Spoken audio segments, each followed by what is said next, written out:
Hi, hello friends and families. Welcome back to my channel.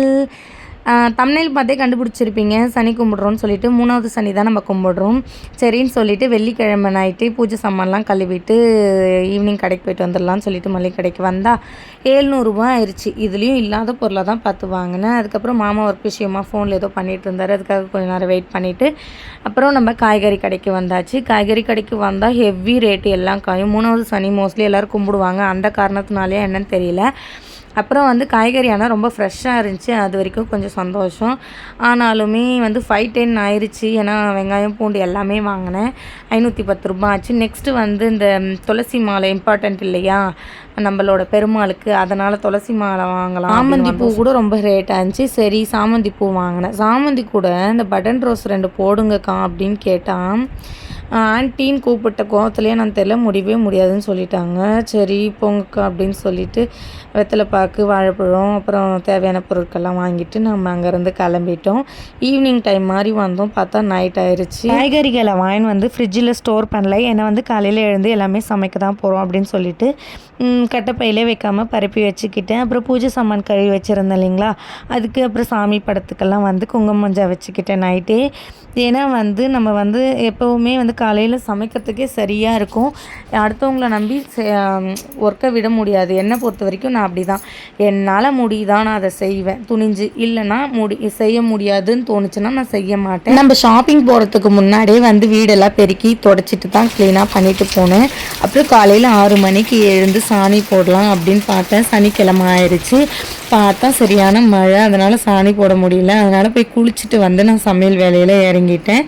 அப்புறம் காலையிலே பருப்பு அதெல்லாம் ஊற வச்சுக்கிட்டேன். எப்படி வேலையை சுலுவு பண்ணுறது அப்படின்றத நான் நேற்று நைட்லேருந்தே யோசனை பண்ணிக்குவேன்.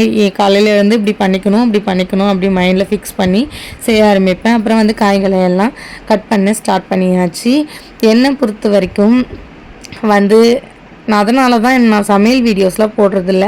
இப்போ வெங்காயம், தக்காளி, காய்கறிகள்லாம் அரிஞ்சிட்டு அதுக்கப்புறம் சமையல் கட்டில் போய் அழகாக சமைக்கணும் அப்படியெல்லாம் இல்லை.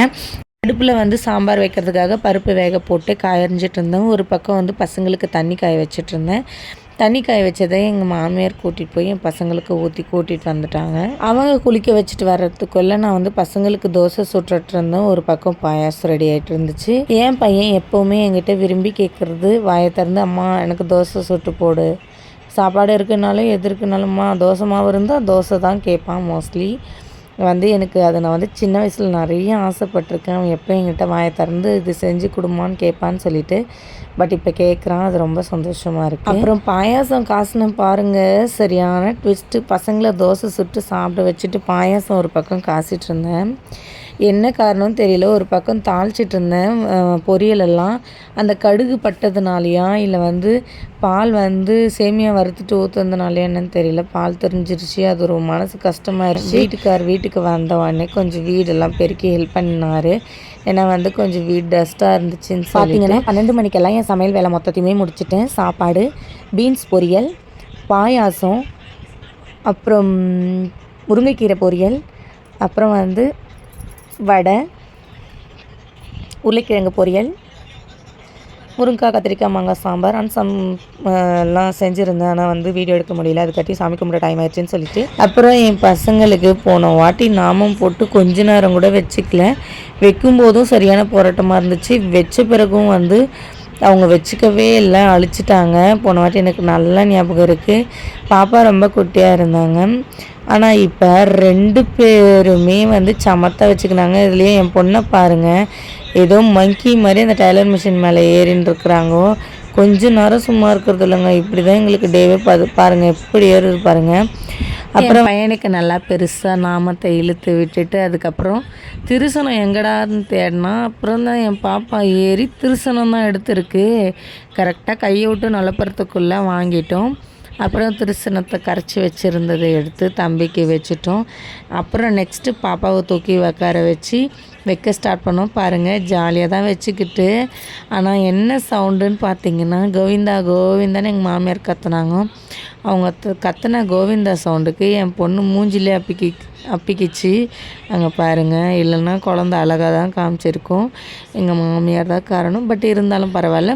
அதுக்கப்புறமே அதிலே பட்டி டிங்கரிங்லாம் பார்த்து பாப்பாவுக்கும் நாமம் இழுத்தாச்சு நல்லபடியாக. அடுத்தது எங்கள் வீட்டில் பெரிய தலை எங்கள் மாமியாருக்கு நாமம் போட ஸ்டார்ட் பண்ணியாச்சு. ஃபஸ்ட்டு நான் குட்டியாக தான் இழுக்கலான்னு சொல்லிட்டு பாருங்கள், குட்டியாக தான் இழுத்தேன். என் வீட்டுக்காரர் தான் பெரிய நாமத்தை இழுத்து விட்றி அம்மாவுக்கு, குட்டியெல்லாம் வைக்காதரி, எல்லாருக்கும் ஏன் குட்டியாக வைக்கிறீங்கன்னு கேட்குறாங்கல்ல அப்படின்னு சொல்லிட்டு பெருசாக வைக்க சொன்னார். அதனால் பாருங்கள் எவ்வளோ பெருசாக இருந்துச்சு. ஆனால் எங்கள் மாமியாருக்கு அழகாக தான் இருந்துச்சு. ஆனால் அதே மாதிரி அவங்களுக்கு அழிவேல என் மூஞ்சிக்கெல்லாம் வந்து அழிஞ்சிருச்சு சீக்கிரமாக. எங்கள் மாமியாருக்கும் எங்கள் நாத்தனாருக்கும் அழியாமலே இருந்துச்சு.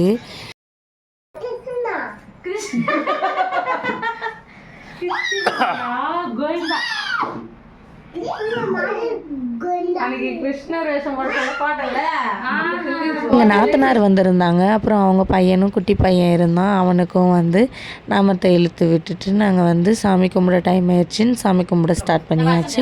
அவனும் பரவாயில்ல, கொஞ்சம் சமத்தாக தான் காமிச்சான். அப்புறம் என்னென்ன செஞ்சேன்றதை இதில் கம்ப்ளீட்டாக காமிக்கிறேன். ஃபஸ்ட்டு சாப்பாடு போட்டு முடித்த பிறகு பீன்ஸ் பொரியலுக்கு அடுத்தது 2 வடை. ஒவ்வொரு வீட்டில் ஒவ்வொரு மாதிரி சாமி கும்பிடுவாங்க. நாங்கள் இந்த மாதிரி தான் கும்பிட்டுட்ருக்கேன் நான் வந்ததுலேருந்து. அப்புறம் வந்து உருளைக்கிழங்கு பொரியல். அப்புறம் எங்கள் மாமியார் எப்படி கும்பிட்டாங்கன்னு தெரியல, நான் வந்ததுலேருந்து இந்த மாதிரி தான் கும்பிட்றேன். அதுக்கப்புறம் வந்து வாழைக்காய் பொரியல் போடுறதுக்கு கரண்டி மிஸ் ஆயிடுச்சு. மாமா வீடியோ எடுத்து கொடுக்குறாரே தவிர கரண்டி எடுத்துன்னு வர சொன்னால் மறைக்கிறாரு. அவர்கிட்ட சொல்கிறதுக்கு நம்மளே செஞ்சுக்கலான்னு சொல்லிட்டு நானே போய் கரண்டி எடுத்துகிட்டு வந்து எல்லாத்துக்கும் போட்டு அப்புறம் போட ஆரம்பித்தேன். அதுக்கப்புறம் கூட பாயாசத்துக்கு கரண்டி, திரும்பவும் சாம்பாருக்கு கரண்டி. என்ன பண்ணுறதுங்க, வந்து கரண்டி பிரச்சனையே பெரிய பிரச்சனையாயிருச்சு. நான் வந்து சாமிக்கு சாப்பாடு போட சொல்ல. அப்புறம் வந்து ஒவ்வொரு வீட்லேயும் ஒவ்வொரு மாதிரி கும்பிடுவாங்க. எங்கள் வீட்டில் நாங்கள் இந்த மாதிரி தான் கும்பிட்டுட்ருக்கேன். இது சரியாக தப்பான்னு எனக்கு சொல்லுங்கன்றதுக்காக தான் இப்போ திரும்பவும் இதை நான் சொல்கிறேன். இந்த மாதிரி கும்பிடலாமா இல்லை இந்த மாதிரி கும்பிட்றது அப்படின்றது நீங்கள் எனக்கு சொல்லிக் கொடுத்தா கண்டிப்பாக நான் வந்து அதை கற்றுட்டு அந்த மாதிரி நான் வந்து கும்பிட ட்ரை பண்ணுவேன். ஆனாலுமே பாயாசம் சூப்பராக இருந்துச்சுங்க. பால் தெரிஞ்சிருச்சு, அது ஒன்று தான். கடவுள் மேலே பாரத்தை போட்டுட்டு பெருமாளுக்கே அந்த பாயாசத்தை ஊற்றி வச்சேன்.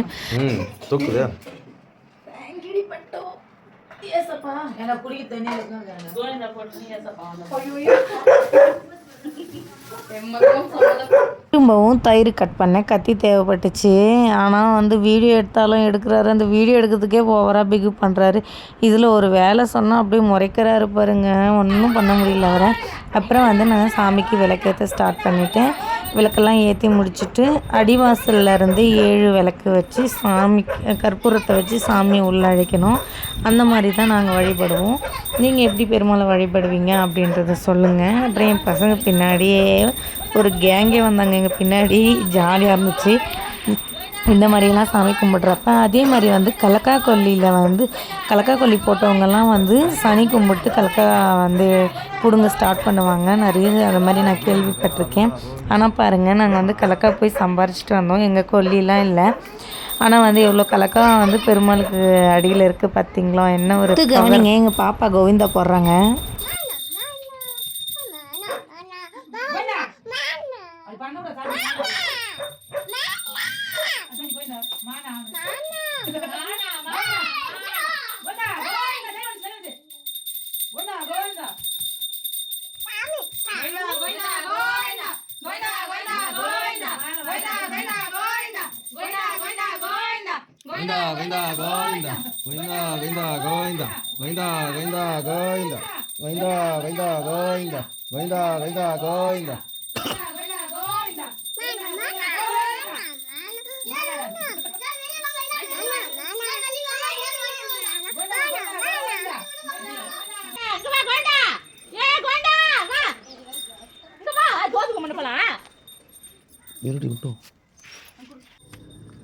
கோவிந்தா கோவிந்தா கோவிந்தா கோவிந்தா கோவிந்தா கோவிந்தா கோவிந்தா கோவிந்தா கோவிந்தா கோவிந்தா மானா மானா கோவிந்தா கோவிந்தா கோவிந்தா கோவிந்தா கோவிந்தா கோவிந்தா கோவிந்தா கோவிந்தா கோவிந்தா கட்டுவாளடி கோவிந்தா கோவிந்தா கோவிந்தா கோவிந்தா கோவிந்தா கோவிந்தா மானா மானா கோவிந்தா கோவிந்தா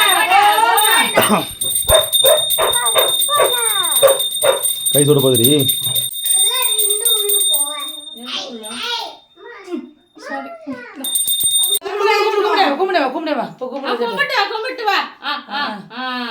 சூப்பர் வந்துரு தூரம் கோவிந்தா கோவிந்தா நீ போய் கும்பிடு. வா வா வா கற்பூரம் எப்படி பெரிய கட்டி வச்சுட்டு இருந்தாட்டே உங்களுக்காகவே நீ வா போதும் என்ன நேர்பதி சாப்பிட்டு வைக்கிறேன் இப்படி வைக்கிறது அது. நீ ஜோதி கும்பிடு கும்பிடு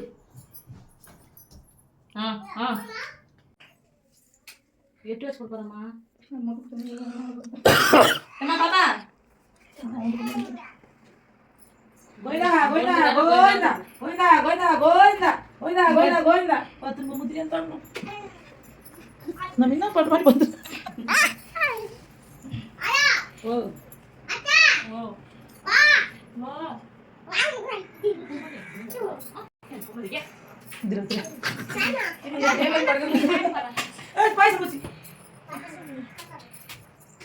லைட் ஆஃப் பண்ணக்கூடாது ஜோதி கும்பிடுறாங்கல்ல